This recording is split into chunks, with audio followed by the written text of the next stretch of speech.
S'il y a bien un univers qui m'a marqué autant que celui de The Walking Dead, c'est bien évidemment celui de la série Viking. Avec ses 89 épisodes, la série a vu passer une multitude de personnages aussi puissants les uns que les autres. Entre les rois, les chevaliers, les vikings et les prêtres, la série offre tout un tas de personnages différents, autant dans ses principaux que ses secondaires. C'est pourquoi aujourd'hui, je suis là pour vous donner mon top 10 des meilleurs personnages de la série. A noter qu'il s'agit bien évidemment d'un top personnel et que donc les goûts et les couleurs sont propres à chacun. C'est pourquoi il ne faut pas hésiter à me donner en commentaire votre top, sans oublier le petit pouce bleu, c'est très important pour la chaîne, et sur ce long discours, nous sommes partis. Althestan. Althestan est sûrement le cœur de la série Viking. Beaucoup de choses vont tourner autour de lui, à tel point que son nom résonne encore dans la saison 6. Personnage honnête, sincère et ouvert d'esprit, il sera le seul vrai ami de Ragnar avec qui il n'aura des liens indestructibles, et ce, malgré le fait qu'il ne fasse pas partie de la culture viking. Grâce au profond respect que Ragnar lui porte, il deviendra un homme fort et digne de confiance. Tiraillé entre ses anciennes croyances et le monde nouveau qui l'entoure, Althestan est bienveillant et assez intelligent pour comprendre que les Vikings ne sont pas des païens, mais bien une communauté avec une culture différente. Il apprendra aussi à Ragnar la diplomatie et le christianisme, prouvant qu'il est là pour partager ses connaissances et croyances. Les liens entre les deux personnages sont si forts que la mort d'Althestan changera Ragnar à tout jamais. I ache from your loss. There is nothing that can console me now. Edmund est sûrement l'un des personnages les plus intéressants et les plus complexes de cette saison 5. Porté par le grand charisme de l'acteur Jonathan Rhys-Meyers, il est celui qui m'a le plus fasciné. Ayant un amour et une foi inconditionnelle pour le christianisme, Edmund ne s'empêche pas pour autant d'aimer les femmes et le combat. Adversaire implacable, allant même jusqu'à impressionner Ivar, il est un ennemi redoutable sur les champs de bataille. De par sa haine envers les païens, intelligent et très bon tacticien, il se rangera tantôt avec les Vikings, tantôt avec les Anglais, avant de tomber amoureux de Lagertha. Malgré un léger manque de profondeur entre les deux personnages, Edmund criera le nom de Lagertha au moment de sa mort, prouvant qu'il ne voyait plus qu'elle à la fin de sa vie. Difficile à cerner, mystérieux, solitaire, amoureux de la religion mais aussi des plaisirs de la vie, tous ces traits de personnalité en font un personnage à part entière de la série. Parti beaucoup trop tôt, on aura le sentiment de n'avoir pas assez vu de ce personnage. Fight for your king! Fight for your God! Lagertha. Lagertha, c'est le symbole de la femme forte, la guerrière au bouclier. Courageuse, ambitieuse et impitoyable, elle est un personnage puissant pour la série. Malgré un passif très dur, entre la mort de sa fille, la liaison de Ragnar avec Aslog et ses blessures au combat, Lagertha ne posera jamais un genou au sol. Mais au-delà d'être une combattante aguerrie, c'est aussi une mère très maternelle avec son fils Björn et très protectrice des personnes qui ne peuvent pas se défendre, notamment les femmes et les enfants. Elle est aussi très rancunière, que ce soit la promesse qu'elle a faite au Jarl Kalf malgré un mélange d'amour et de haine et l'assassinat d'Aslog, tous ces événements prouvent qu'il vaut mieux la voir de son côté. Lagertha, c'est le symbole de la femme forte dans un monde rempli d'hommes, une femme que les hommes n'oseront défier de peur de voir leur tête tranchée.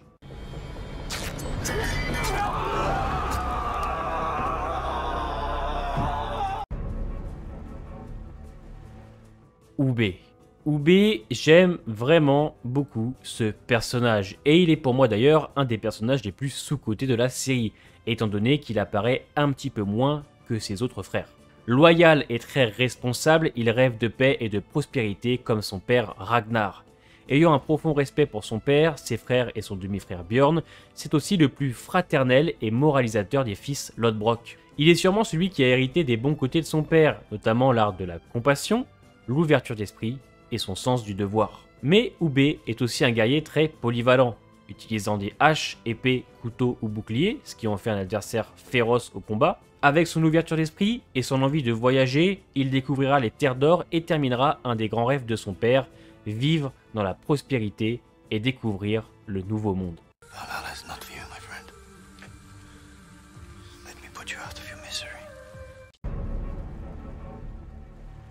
Harald. Le roi Harald même, l'homme qu'on adore détester. Ambitieux, il veut devenir le roi de toute la Norvège et rien n'arrêtera sa quête de pouvoir. Sa haine envers les chrétiens nous montre un homme d'une extrême barbarie, prêt à tout pour assouvir ses pulsions comme par exemple les viols et les tortures. Harald est inarrêtable. Aimant la guerre et le sang, il est aussi un guerrier cruel, allant même jusqu'à tuer son propre frère. Et malgré un personnage sombre et violent, plus les saisons avanceront et plus il se livrera. Entre ses échecs avec les femmes, son envie d'être père et sa peur d'être finalement roi, nous découvrirons une autre facette de ce protagoniste. Harald nous marquera par son honnêteté et son envie d'être le plus grand roi de tous les temps.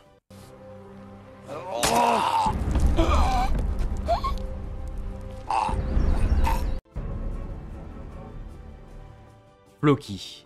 Floki le constructeur. Alors, au-delà d'être un personnage un petit peu fou et étrange, il est aussi extrêmement intelligent et très habile de ses mains. Charpentier exceptionnel, c'est lui qui construit les dracars pour Ragnar et qui bâtit les structures de l'attaque sur Paris. Mais le personnage ne se résume pas qu'à un simple constructeur, il est aussi très dur à cerner.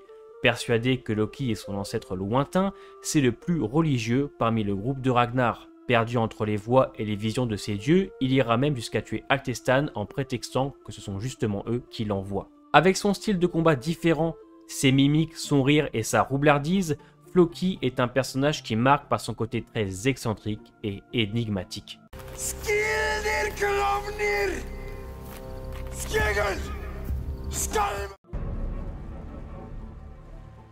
Le roi Egbert, quelle classe, quel charisme! Et malgré les apparences trompeuses qui donnent l'impression d'un homme compréhensif et accueillant, il n'en est pas moins une personne sans compassion, avide de pouvoir et prête à tout pour arriver à ses fins. Manipulateur, il utilisera même son fils pour se débarrasser de la colonie païenne, et de nature calme et mesurée, il est respecté de toute l'Angleterre. Au fil des saisons, nous découvrirons un Egbert plus doux qui considérera Ragnar comme son égal, car il pense que lui seul peut le comprendre.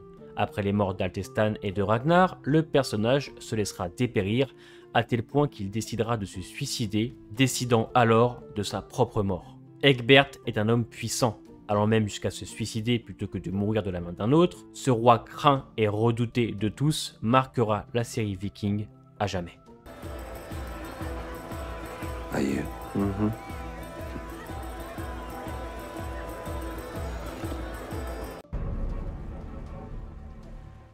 Björn, côte de fer. Fils de Ragnar et de Lagertha, Björn est un personnage à l'évolution incroyable au fil des saisons. Il est sûrement l'un des plus grands guerriers de toute la série. Avec l'envie dès son plus jeune âge de ressembler à son père, il grandira et deviendra un atout majeur pour les siens. C'est un homme presque animal. Après avoir survécu dans les montagnes de son propre chef, tué un ours avec une hache et survécu à de nombreuses batailles, le surnom légendaire de Björn Ironside est légitime. Comme son père, il ne deviendra pas roi par envie, mais par devoir en voulant simplement libérer son peuple de son tyran de frère, Ivar. Après avoir fait croire à sa mort, Björn mourra réellement dans l'un des plus grands épisodes de la série Viking. À lui tout seul, il réussira à faire peur à toute une armée. Une dernière fois, il enfilera son armure et dans son ultime dernier instant, lèvera l'épée des rois, prouvant à tous que même dans la mort, il est et restera l'unique roi de Norvège. You know who I am! I am Björn Ironside, son of Ragnar. I grew up with many of you. Ivar the Boneless, le fils qui a hérité des côtés les plus sombres de son père. Sanguinaire, colérique et doté d'une extrême violence, il sème la peur et la terreur, allant même jusqu'à faire peur à ses propres frères. Son incapacité à marcher ne l'empêchera pas d'être craint par tout le monde. Amoureux de la guerre, Ivar nous montrera tout l'étendue de son talent de tacticien et de fin stratège, comme par exemple pendant les batailles de York, impressionnant même ses frères. Avec son charisme inégalable, il parviendra à faire croire à une armée entière qu'il est un dieu. Ivar aime la férocité, la domination et la brutalité. Durant les affrontements, il est en transe, il hurle, rigole, ne s'abrite que très rarement sous des boucliers. C'est un vrai viking, avec une vraie âme de guerrier. Voulant absolument entrer dans la légende, Ivar redoute d'être oublié, et c'est ce qui causera peut-être sa perte.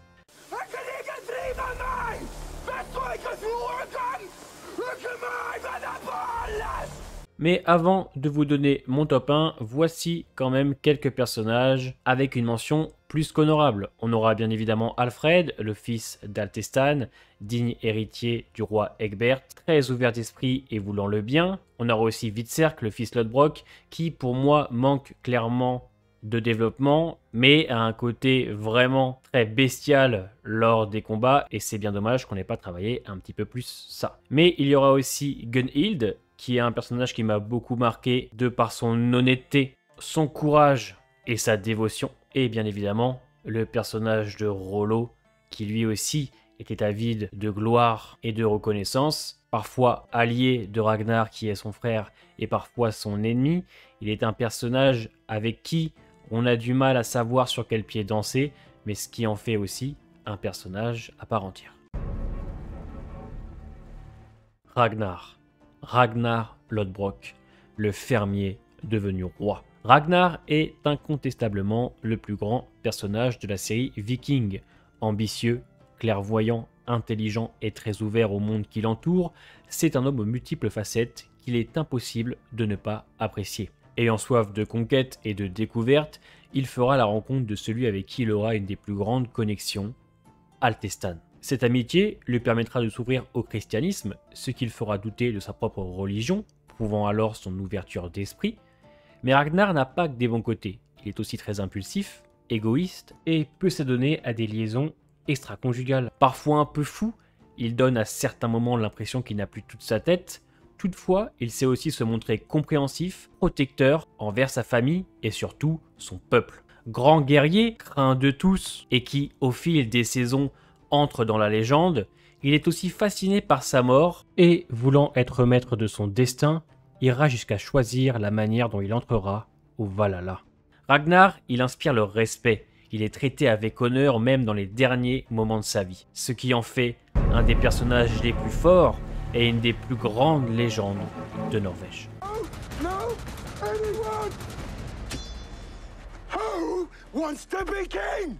Et donc voilà pour mon top 10 des personnages de la série Viking. Alors vous excuserez ma diction et par moments le fait qu'on sente bien que c'est un texte récité, car je n'ai pas l'habitude d'écrire et de devoir enregistrer seulement l'audio. Vous me connaissez, je fais des vidéos très souvent qui ne sont pas préparées, j'y vais à l'instinct, j'y vais à l'improvisation, sauf que là j'ai préféré poser mes écrits, mais j'espère que la vidéo vous a quand même plu. On se retrouve mercredi prochain donc pour le top des meilleures saisons de la série Viking. En attendant, portez-vous bien et à bientôt.